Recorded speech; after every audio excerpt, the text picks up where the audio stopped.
बीवी हाजरा को और अपने बेटे इस्माइल को छोड़ा। क्यों? क्योंकि वहां अल्लाह का घर था, वहां अल्लाह का घर, उस घर के पास इब्राहिम अलैहिस्सलाम ने अपने बीवी बच्चों को छोड़ा और फरमाया रब्बना इन्नी अस्कनतु मिन ज़ुर्रिय्यती बिवादिन गैरि ज़ी ज़रा इंद बैतिकल मुहर्रम रब्बना लियुकीमुस्सलाह। ऐ मेरे रब, ऐ मेरे परवरदिगार, मैंने अपने बीवी बच्चों के लिए खाना नहीं देखा, पानी नहीं देखा, मैंने ऐसी आबादी में छोड़ा है, मैंने ऐसी सुनसान जगह पर अपने बीवी बच्चों को छोड़ा है जहां पानी का एक कतरा नहीं है, जहां सब्जी का एक दाना नहीं है। मैंने ना खाना देखा ना पानी देखा, सुनसान बस्ती है, गैर आबाद बस्ती है, मैंने उस बस्ती के पास अपने बीवी बच्चों को छोड़ा। रब्बना लियुकीमुस्सलाह इंद बैतिकल मुहर्रम, मैंने इसलिए वहां छोड़ा क्योंकि तेरा बुजुर्गी वाला घर, तेरा बाबरकत घर वहां मौजूद है। आय अल्लाह, मैंने अपने बीवी बच्चों को तेरे घर के पास इसलिए वहां छोड़ा ताकि वो नमाज पढ़ सके। हमें अपनी औलाद की फिक्र होती है। आप दिल्ली मुंबई कहीं जमीन खरीद कर मकान बनाते हो, रहते हो, फ्लैट लेते हो या कोई घर लेते हो, तो आप देखते हो कि नहीं देखते हो बिजली है या नहीं, पानी है या नहीं, स्कूल है या नहीं, दुकानें हैं या नहीं, ये सारी चीजें देखते हो या नहीं देखते हो? तभी तो आप किसी जगह कोई जमीन खरीदते हो। ये भी देखते हो कि मस्जिद है या नहीं, मेरी औलाद नमाज कहां पढ़ेगी, मेरे बीवी बच्चे नमाज कहां कायम करेंगे, ये भी आप कहीं देखते हो। हजरत इब्राहिम कह रहे हैं मैंने न सब्जी देखी, ना अनाज देखा, ना गल्ला देखा, न खाना देखा, न पानी का कतरा देखा, कुछ नहीं देखा, तेरा दूसरा तेरा घर देखा इंद बैतिकल मुहर्रम। ऐ अल्लाह, मैंने एहतराम वाली जगह पर, बुजुर्गी वाले घर के पास मैंने अपने बीवी बच्चों को छोड़ा। लियुकीमुस्सलाह, इसलिए यहाँ छोड़ा ताकि वो नमाज कायम कर सके, ताकि वो नमाज पढ़ सके। सबसे पहली फिक्र खाने की नहीं हुई, पीने की नहीं हुई, सबसे पहली फिक्र ये हुई कि हमारे बच्चे नमाज कहाँ पढ़ेंगे। नमाज का इब्राहिम अलैहिस्सलातु वस्सलाम की दुआ, गौर करो, इब्राहिम अलैहिस्सलातु वस्सलाम ने अल्लाह से कहा कि हमने अपनी बीवी बच्चों को ऐसी जगह छोड़ा। इसका मतलब इब्राहिम अलैहिस्सलातु वस्सलाम भी नमाज पढ़ा करते थे और पढ़ा ही नहीं करते थे, वो अल्लाह से कहते भी थे इन्ना सलाती व नुसुकी व महयाया व ममाती लिल्लाहि रब्बिल आलमीन। अल्लाह मेरी नमाज, अल्लाह मेरी कुर्बानी, मेरी जिंदगी और मेरी मौत सब तेरे लिए है। यानी मेरी नमाज और मेरी कुर्बानी सब तेरे लिए है, मेरी जिंदगी और मेरी मौत, मेरे जीने का मकसद और मरने का मकसद सिर्फ तेरे लिए है। जब तक जिंदा रहूं तेरे हुक्मों पर चलता रहूं और जब मरूं तो तेरे दीन पर, तेरे शरीयत पर, तेरे बताए हुए उसूलों पर मेरी जान जाए। अल्लाह मेरी नमाज, मेरी कुर्बानी, मेरी जिंदगी, मेरी मौत लिल्लाहि रब्बिल आलमीन, उस अल्लाह के लिए जो दोनों जहान का रब है। इब्राहिम अलैहिस्सलाम ये भी दुआ किया करते थे रब्बि जअलनी मुकीमस्सलाती व मिन ज़ुर्रियती रब्बना व तक़ब्बल दुआ। ऐ अल्लाह, मुझे भी और मेरी ज़ुर्रियत को, मेरी औलाद को, मेरे बीवी बच्चों को नमाजी बना दे। रब्बि जअलनी मुकीमस्सलाह, अल्लाह मुझे भी नमाज पढ़ने वाला बना दे। व मिन ज़ुर्रियती, और मेरी औलाद को भी नमाजी बना दे, मेरे अहल व याल को, मेरे बीवी बच्चों को भी तू नमाजी बना दे। रब्बना व तक़ब्बल दुआ, ऐ हमारे रब, हमारी इस दुआ को तू कबूल फरमा ले। इब्राहिम के बेटे थे इस्माइल अलैहिस्सलातु वस्सलाम के बारे में कुरान कहता है व काना यामुरु अहलहु बिस्सलाति वज़्ज़काति व काना इंद रब्बिही मर्ज़िया। इस्माइल अलैहिस्सलाम अपनी बीवी और अपने बच्चों को, अपने अहल व याल को नमाज पढ़ने का हुक्म देते थे और ज़कात देने का हुक्म देते थे। नमाज पढ़ते रहना, ज़कात देते रहना। व काना इंद रब्बिही मर्ज़िया, और इस्माइल तो अपने रब के पुरगिज़ीदा और पसंदीदा बंदे थे, महबूब बंदे थे। हज़रत मूसा अलैहिस्सलाम के बारे में कुरान कहता है, मूसा अलैहिस्सलाम ने जिद की अल्लाह से, अल्लाह मैं तुझे देखूंगा। अल्लाह ने कहा लन तरानी, मूसा तुम मुझे नहीं देख सकते हो। अल्लाह नहीं, मैं देखूंगा। अल्लाह ने कहा जिद करते हो तो आ जाओ, चढ़ जाओ जबल तूर पर, आ जाओ पहाड़ के ऊपर। मूसा अलैहिस्सलाम उस पहाड़ के ऊपर चढ़ गए। अल्लाह ने हल्की सी तजल्ली दिखाई, हल्का सा नूर, बस हल्की सी रोशनी दिखाई अल्लाह ने। इस रोशनी को मूसा अलैहिस्सलाम देख नहीं सके। कुरान कहता फखर्रा मूसा साइका, मूसा बेहोश होकर जमीन के ऊपर गिर पड़े। और जो पहाड़ था जिसके ऊपर चढ़े हुए थे वो पहाड़ जलकर सोना बन गया, पहाड़ जलकर राख हो गया। मूसा अलैहिस्सलाम को जब होश आया तो एक आवाज सुनते हैं, गैब से आवाज आती है। मूसा अलैहिस्सलाम को अल्लाह पुकार कर कहता है इन्ननी अनल्लाह ला इलाहा इल्ला अना फअबुदनी व अक़िमिस सलात लिज़िक्री। देखिए मूसा अलैहिस्सलाम को जब होश आया तो उन्होंने क्या सुना? अल्लाह क्या कह रहा उनसे? इन्ननी अनल्लाह, ऐ मूसा मैं ही अल्लाह हूं, मैं ही अल्लाह हूं। ला इलाहा इल्ला अना, मेरे अलावा कोई माबूद नहीं, मेरे अलावा कोई पूजा योग्य नहीं, मेरे अलावा कोई परिस्थिति के लायक नहीं। ला इलाहा इल्ला अना, मेरे अलावा कोई माबूद नहीं। फअबुदनी, बस मेरी इबादत करना, मेरी ही इबादत करना, मेरी ही बंदगी करना। वो अक़ीमिस सलात लिज़िक्री, और मुझे याद रखने के लिए नमाज पढ़ते रहना। जो लोग नमाज पढ़ते हैं वो अल्लाह को याद रखते हैं, और जो नमाज नहीं पढ़ते वो अल्लाह को भूल चुके हैं। कुरान की आयत में यही बतला रहा है।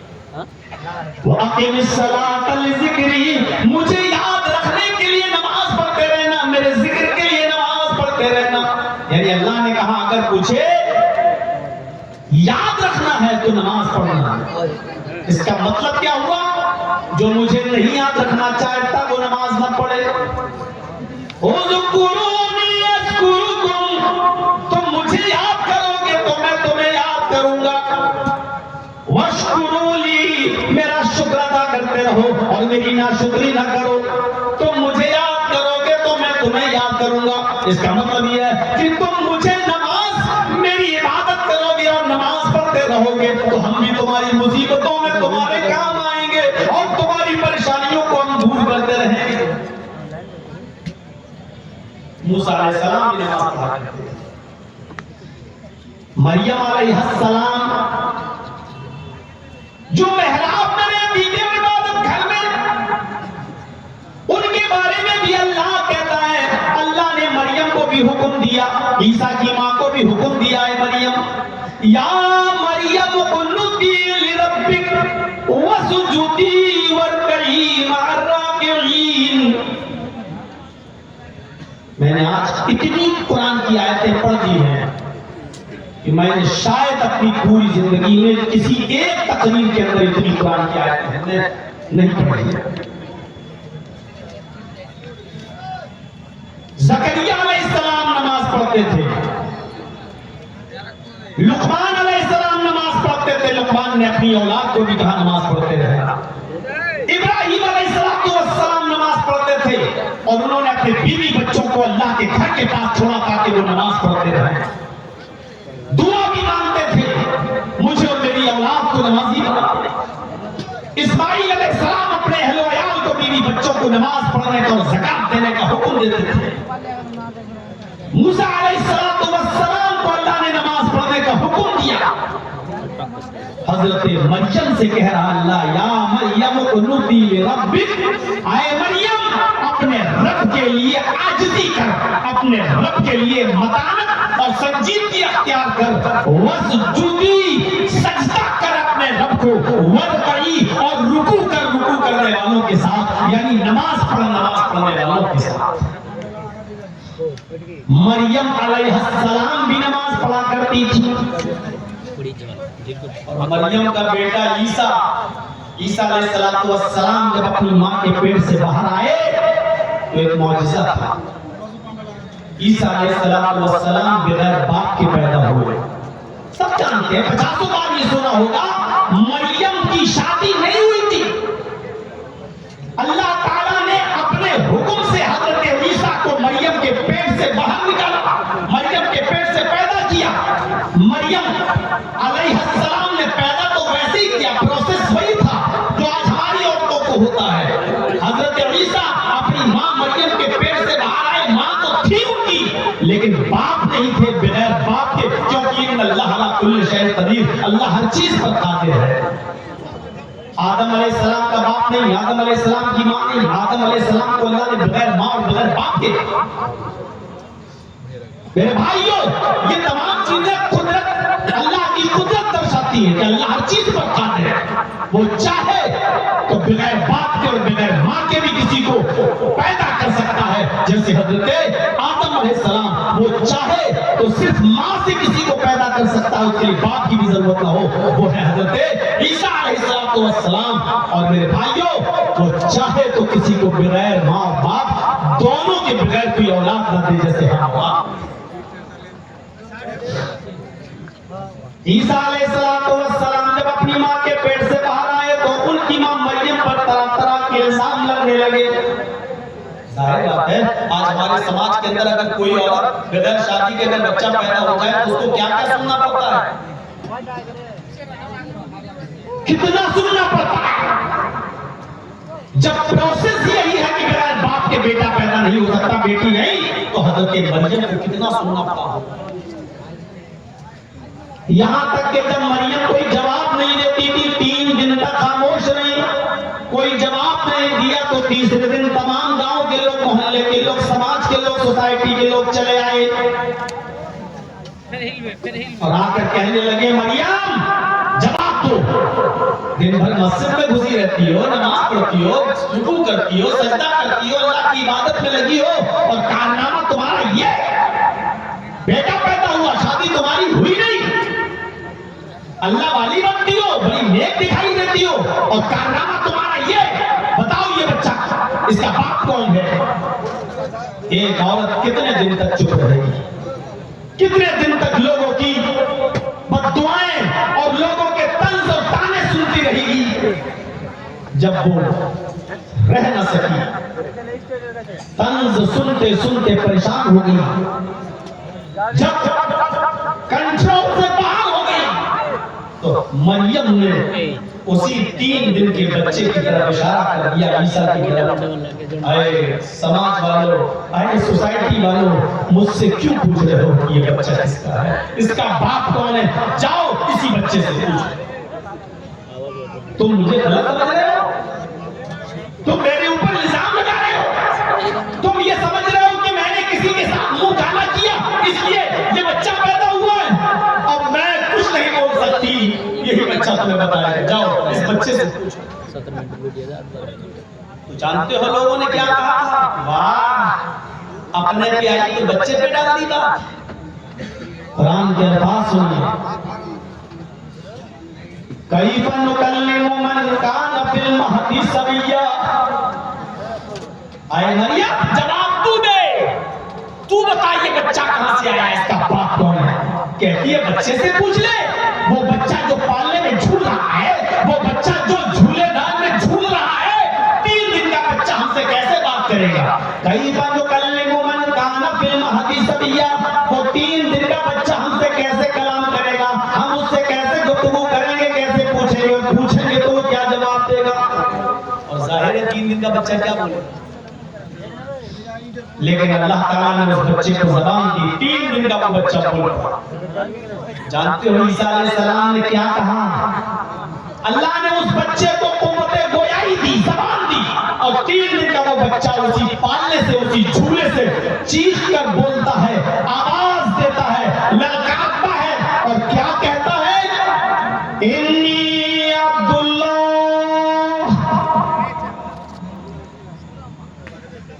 अतानियल किताबा वजअलनी नबिय्यन वजअलनी मुबारकन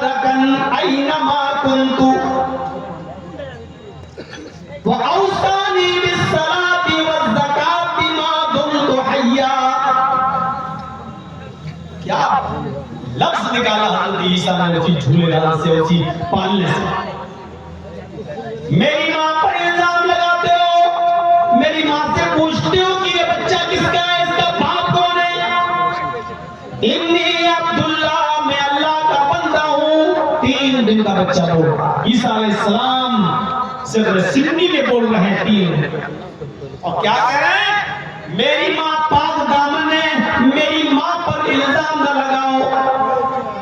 मैं अल्लाह का बंदा हूँ, अल्लाह ने अपने हुक्म से मुझे पैदा किया, और सिर्फ पैदा ही नहीं किया, अतानियल किताब, उसने मुझे किताब देकर भेजा है। यानी जब मैं बड़ा हो जाऊंगा तो मुझे किताब मिलेगी, इंजील। अतानियल किताब, उसने मुझे किताब देकर भेजा है। वजालनी नबिय्यन, और उसने मुझे नबी बनाकर भेजा है। मुझे उसने किताब भी दी और नबी भी बनाया। वजालनी मुबारकन ऐनमा दुमतु, ऐनमा कुन्तु, और उस अल्लाह ने मुझे बाबरकत बनाया है जहां भी मैं रहूं। मैं जिस जगह भी जाऊंगा बरकत ही बरकत होगी। वजालनी मुबारकन, और अल्लाह ने मुझे बाबरकत बनाकर भेजा है जहां भी मैं रहूंगा। और इसके बाद जो 3 दिन के बच्चे ने कहा वो सुनिए, वो औसानी बिस्सलाति वल ज़काति मा दुमतु हय्या, और मेरे रब ने मुझे ये हुक्म दिया है कि मैं नमाज पढ़ता रहूं और ज़कात देता रहूं जब तक मैं जिंदा रहूं। तो इससे पता चलता है कि आदम से लेकर ईसा तक जितने भी नबी आए, हर नबी पर नमाज भी फर्ज थी, और सारे नबियों ने नमाज भी पढ़ी। हमारे भाई अगर बुरा ना माने, दूर लगा, कृष्ण जी भी 5 वक्त की नमाज पढ़ा करते थे। यकीन ना आए तो श्रीमद् भागवत गीता का 6वां अध्याय का 10वां मंत्र देख लीजिए। योगी उज्जीव सततमात्मानं रहस्य स्थिता, एकाकी अच्युतात्मा निराशीर परिग्रह। जिसमें कृष्ण जी अर्जुन से कह रहे हैं कि हाय अर्जुन, ईश्वर की जब पूजा करो तो पूरे शरीर का योग करो। योगी, यूपी वाला नहीं, योगी युज्जीत सततमात्मानं, पूरे शरीर का योग करो। यानी पूजा सिर्फ खड़े होकर नहीं, पूरे शरीर के साथ होनी चाहिए और पूरे शरीर का योग होना चाहिए। आज हिंदू धर्म में चले जाइए, सिर का हाथ खाएंगे, ओम नमः शिवाय, बस हो गई पूजा। बहुत से लोगों को आप देखिएगा, नहीं मेरी बीवी को मोटरसाइकिल पे पीछे बिठाए होंगे, भिख मंगनी गाड़ी पे बैठे होंगे, जो दहेज में मिली होगी, जो लड़की के बाप ने अपने दामाद को इंटरनेशनल भिखारी समझ के दी होगी, उस मोटरसाइकिल पे बैठ के वो अपनी बीवी को लेके जा रहा है, और रास्ते में तो देखिए हनुमान जी की मूर्ति और रामचंद्र और बड़ा जो मूर्ति देखी, अब तो बेचारा हाथ भी नहीं जोड़ता है, 10 किलो की खोपड़ी ले आई, पड़ गया, हो गई। ये शरीर का योग नहीं है, पूरे शरीर का योग होना चाहिए, जो नमाज में हो। अल्लाह अकबर, ये पॉजिटिव रेजिस्टेंस है ये। और ये देखिए, ये यहाँ एक्सरसाइज है, ये वजन। कभी आपने देखा होगा कभी नींद में फिर रागी रागी पढ़ते होंगे, जब लंबी लंबी सूरतें पढ़ी जाती हैं उसमें, तो रात में नींद आने लगेगा, इमाम साहब चलिए बड़ा धक्का या नानू तारानू के अलावा को समझ नहीं आता, उनको तो जल्दी कुरान खत्म करना है। चला लेदामीन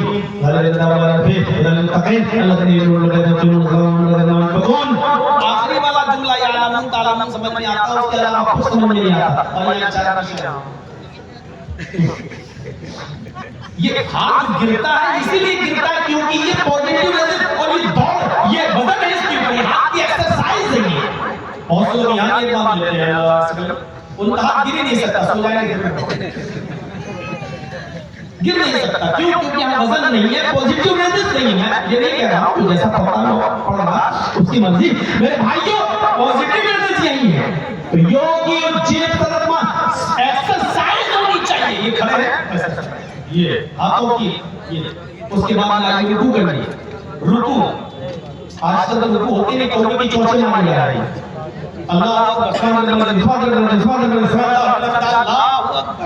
ये कौवे की चोंच। अरे जब रुकू करो तो हाथ टाइट, उंगलियां खुली हुई, ये पांचों, और मजबूत घुटना पकड़ लिया जाए, और उसके बाद पीठ इतनी सीधी कर ली जाए कि पानी का भरा हुआ बर्तन अगर उस पीठ पर रखा जाए तो गिरने ना पाए। जब तक ऐसे करते हैं तब तक समय अल्लाह। अभी हम रुकू में जा नहीं पाते, इमाम को जाता।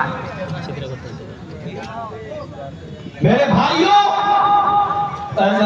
कोई आदमी वैसे रुकू करने लगे जैसे रुकू बताया गया है, पीठ बिल्कुल सीधी और पानी का भरा हुआ बर्तन अगर रखा जाए तो गिरने ना पाए, पीठ बिल्कुल इतनी सीधी हो जानी चाहिए। आप ऐसे रुकू की जरूरत है। ये रीढ़ की हड्डी की एक्सरसाइज होती है, नसें खिंचती हैं, आपके मसल्स प्रॉब्लम्स दूर होती है। इससे आपकी नसों की बीमारियां जो आपके ये खिंचन रहती है पैरों के, ये इससे दूर होती है। और उसके बाद समय अल्लाहु लिमन हमीदा कहकर खड़े होइए, फिर अल्लाहु अकबर कहकर आप सजदे में जाएं तो पैरों की उंगलियां इस तरह मुड़ी हुई होनी चाहिए कि वो किबले की तरफ हो और मुड़ी हुई हो।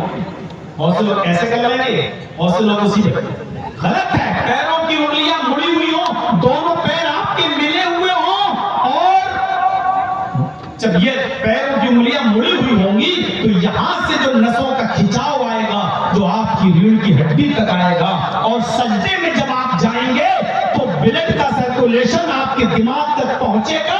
इससे आपको कभी ब्रेन हेमरेज नहीं होगा।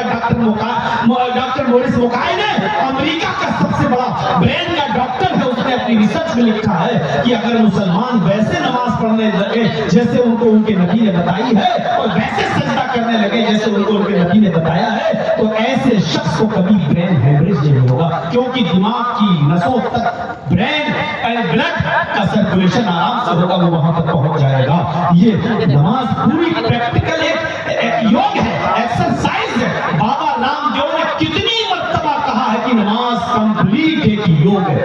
अगर कोई आदमी पूर्ण कर नमाज पढ़ता है तो उसको फिर किसी योग की जरूरत ही नहीं है। मेरे भाई की तरह अंदाजा लगाओ। देखना चाहें तो बाबा रामदेव का भाषण यूट्यूब पे पड़े हुए हैं, उसके अपने चैनल पर आप देख सकते हैं। उसने नमाज की तारीफ की और कहा कि नमाज कंप्लीट एक एक्सरसाइज है, नमाज से बड़ी कोई एक्सरसाइज नहीं है। इसलिए कि इसमें जिस्म के एक एक हिस्से की एक्सरसाइज हो जाती है, पूरे शरीर की एक्सरसाइज हो जाती है। जी सतत मातमानम, इसको हमेशा पढ़ते रहना, सतत पकड़े रहना, कभी मत छोड़ना है। अर्जुन राह से स्थित था, अगर छोड़ोगे तो स्थित नहीं रहोगे, यानी धर्म पर कायम नहीं रहोगे। अल्लाह के रसूल ने भी यही कहा है, जिसने कसदन अमदन जानबूझकर एक वक्त की नमाज छोड़ दी उसने कुफ्र किया। अल्लाह के नबी भी तो यही कह रहे हैं ना, एकाकी यच्चत्तात्मा, एक अल्लाह के सामने खड़े हो जाओ, एक ईश्वर के सामने खड़े हो जाओ। यच्चत्तात्मा, और अपनी आत्मा को ही लगा लो, यानी इधर उधर मत देखो। यच्चत्तात्मा, हृदय दिल के साथ वहीं पर आपकी नजर हो और इधर उधर ना देखो। यही तो अल्लाह के नबी ने फरमाया, जब तुम नमाज पढ़ने के लिए खड़े हो, ताबुदल्लाह कान्नका तरा, तो ये समझ लो कि तुम अल्लाह को देख रहे हो। व इल्लम यकुन